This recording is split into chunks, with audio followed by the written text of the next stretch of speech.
Hello, and thank you for inviting me. I am a child survivor of the Holocaust, and when we talk about fascism, um, it is something that I actually, to some extent, witnessed in my childhood, but understood more and learned more about it immediately after. I was a little too young, at 7-year-old, in 1944, when the war reached my hometown Budapest, to fully understand or much understand what was going on. But I have experienced quite a few things in terms of events, and later learned more about it. And I would like to just start with illustrating this, some of the horrors of the full-blown fascism that was in 44-45 in Budapest, around me. In October 44, the outright Hungarian fascist party, the Arrow Cross, took power. There was a kind of semi-fascist ruler in Admiral Horthy beforehand, and but he was regarded by then by Hitler and the German army as unreliable ally. So he was, when he made a unsupported radio proclamation of leaving the German alliance without any army or other serious support for his declaration, he was promptly arrested. And so then, as I say, the Arrow Cross took power, and the Arrow Cross was has spawned a whole series of armed militias, which were mostly young people who were quite criminal in attitudes and incredibly cruel, and started hunting Jews from about 1940, 44 October onwards. And they did so relentlessly, regardless of the complete loss of the war by then, and the liberation by the Soviet forces was just around the corner. For one example, there was the Jewish hospital in Maros Street, and January 45, January 11 and 12 in 1945, the Arrow Cross attacked this hospital, forced all the patients and doctors and nurses out in pairs into courtyard and shot them. Eventually, and even beforehand, they were forced to dig a mass grave where they were all buried in the courtyard. 149 people were killed just weeks before Liberation Day. And it's interesting how this picking on hospitals, because there was another hospital nearby, Alma Street Hospital, where they also killed a further 130 people. And the same group went on to kill 90 residents of a Jewish care home. And it's amazing how, in this height of fascism, hospitals were particularly targeted. And doesn't that rhyme with something that we experienced recently? There was also calling up of Jews into ancillary sort of army detachments. They were actually slave labor detachments attached to the Hungarian and the German armies of Jewish people who were in uniform but without armament, of course, and wearing a yellow armband to distinguish themselves, to describe themselves as Jews. And they were used for hard labor, digging trenches and also taking up minefields, which was incredibly dangerous work. And the survival rate in these detachments was about 10%. One of by then distinguished Hungarian Jewish poets, Miklos Radnóti, was also called up into one of these units.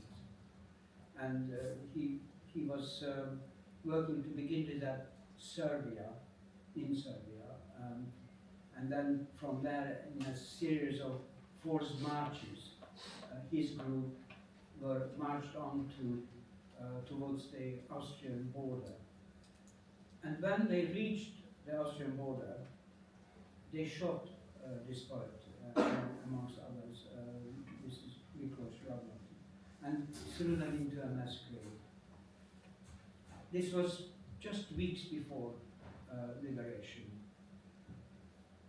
Right after liberation, they were exhumed, and in the case of Radnóti, they found some poems he wrote recently in his pocket, bloodstained.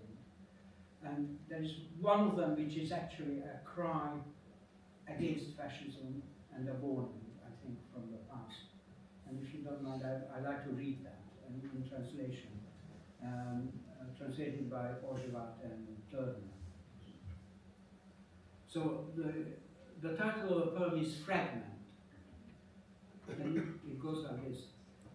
In such an age I dwelt on earth, when men had fallen so beneath their nature that they, unbidden, for their lust would kill, possessed by tainted creeds, bewildered by delusion. In such an age I dwelt on earth, when spies were honored, and the murderer, the traitor, and the thief were held as heroes. But he whose zeal, it seemed, lacked voice and violence would be abhorred as if he bore pestilence. In such an age I dwelt on earth, when he who would protest perforce must hide, and gnaw his fist in bitterness and shame.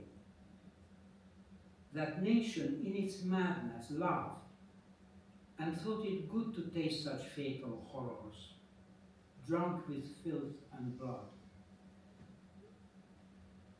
In such an age I dwelt on earth, when to the child the mother was accursed. The woman who miscarried would rejoice. The live man envied the entombed and wormy dead, while on his table poison thickened, foamed, and spread. In such an age I dwelt on earth, when the dumb poet must wait and hold his peace, hope for the day when he might find a voice, for none could here pronounce the dark, demanded verse but that Isaiah, master of the fitting curse. So that's from Miklos Radnóti. Now there is a street named after him in Budapest. The question arises that with these pointless atrocities and a complete bloodthirst that finally fascism descended into, certainly in Hungary, how did we get there? Hungary prided itself for passing, the right-wing section of Hungary, prided itself for passing the first discriminatory laws against Jews in about early 1920s, saying that they were there before Mussolini. And although it was possible for Hungarian Jews to have a professional life, and there wasn't subsequently very strong legislation following this first one in 1920s. Nonetheless, they were not fully accepted, and socially they were discriminated against. So this was a kind of long-term background to the fact that when the Germans finally arrived in 1944 and started to encourage, and the Hungarian government complied with a series of very discriminatory, ever increasingly more discriminatory legislation against Jews. The general population was not protesting at all. In fact, the majority of people looked the other way. And I think this is partly explained by the long period of discrimination which went on in the social sphere quietly, and this kind of othering that became a normal condition.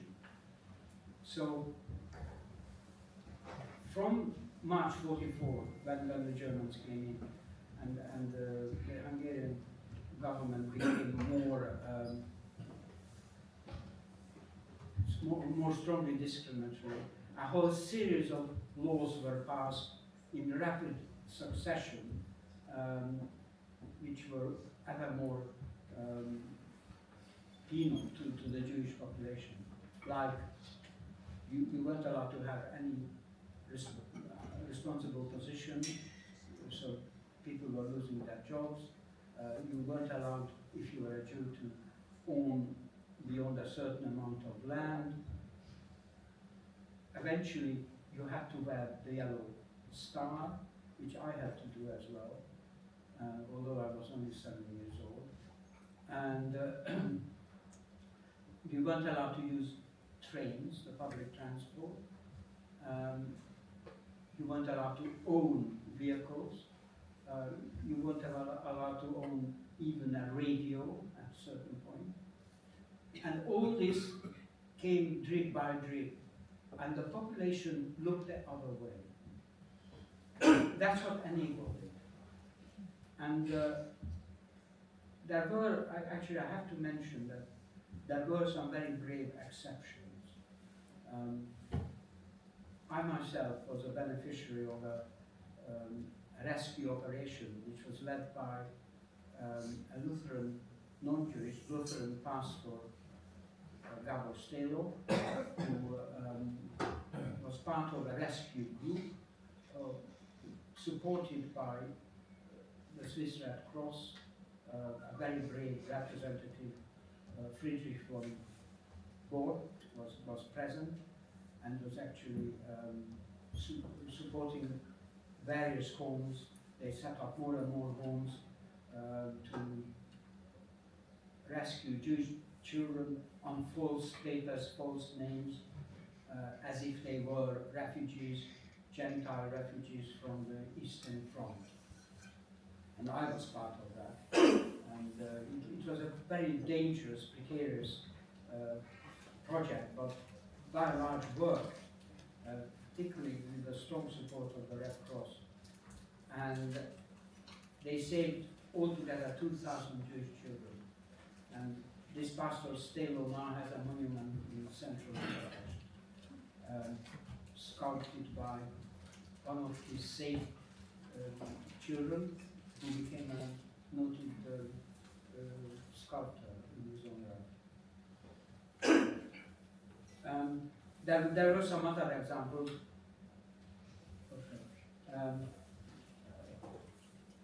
There were other examples. A family friend who was a printer, who was not Jewish and owned a printing books, printing literature during the day, and false passes for saving Jewish people at night at enormous risk to himself. So there were exceptions, and one of the conclusions is that to be on the right side, you have to take a certain amount of risk in these critical situations. And what can we do now is, as it was said, we have to continue with our protests and ever increasing our numbers and follow the example of Italian working class who have managed to organize a general strike despite their right-wing union leaders. And I think this is